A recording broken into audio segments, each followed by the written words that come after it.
এইবার কোথাও গিয়ে কিন্তু চলবে দুই বাংলাতে কালবৈশাখীর ভয়ঙ্কর ভয়ঙ্কর তাণ্ডব। নমস্কার বন্ধুরা, আমাদের চ্যানেলে আপনাদেরকে অনেক অনেক স্বাগত। এখন আমরা এই ভিডিওর মধ্যে আবহাওয়া বা ওয়েদার রিপোর্ট সংক্রান্ত খুবই গুরুত্বপূর্ণ একটা বিষয়কে নিয়ে আলোচনা করব। দয়া করে ভিডিওটি আপনারা শেষ অবধি দেখবেন এবং নতুন হলে অবশ্যই সাবস্ক্রাইব করে আমাদের সঙ্গে থাকবেন।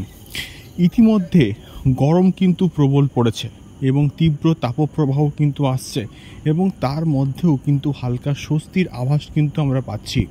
ইতিমধ্যে তাপমাত্রা 40 ডিগ্রি সেন্টিগ্রেড ছাড়িয়ে গিয়েছে এবং আগামী 3-4 দিন এইরকম একটা অস্বস্তিকর আবহাওয়া কিন্তু থাকতে চলেছে এবং ভবিষ্যতে আগামী সপ্তাহে কিন্তু এই তাপমাত্রা কিন্তু 45 ডিগ্রি সেন্টিগ্রেডের কাছাকাছি কিন্তু চলে যেতে পারে এবং ইতিমধ্যে ঘূর্ণিঝড় বা শক্তি বা সাইক্লোন শক্তি সম্বন্ধে কিন্তু এখনও অবধি কোনো রকম আপডেট নেই, কিন্তু তীব্র তাপপ্রবাহের ফলে আপেক্ষিক আর্দ্রতার পরিমাণ কিন্তু অনেক বাড়বে এবং যার ফলে কিন্তু সৃষ্টি হবে কালবৈশাখী ঝড়।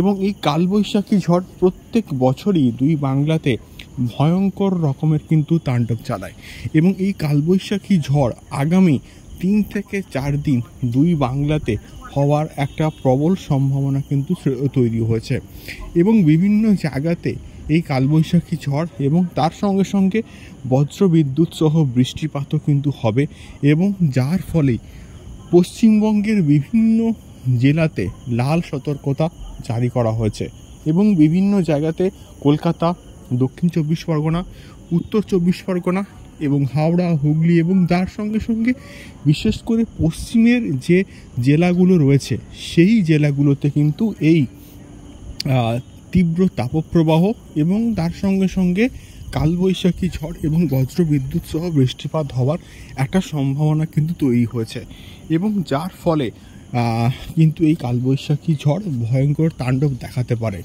সাইক্লোন শক্তি সম্বন্ধিত আপডেট নিয়ে আসবো, তৈরি হলে আমরা লাইভ ট্র্যাকিং করবো। আপাতত আজকের ওয়েদার রিপোর্টটি এই অবধি। দেখা হচ্ছে পরবর্তী ভিডিওতে আবহাওয়া সংক্রান্ত আরও অনেক এক্সক্লুসিভ খবর নিয়ে। নমস্কার, ধন্যবাদ, দেখা হচ্ছে পরবর্তী ভিডিওতে।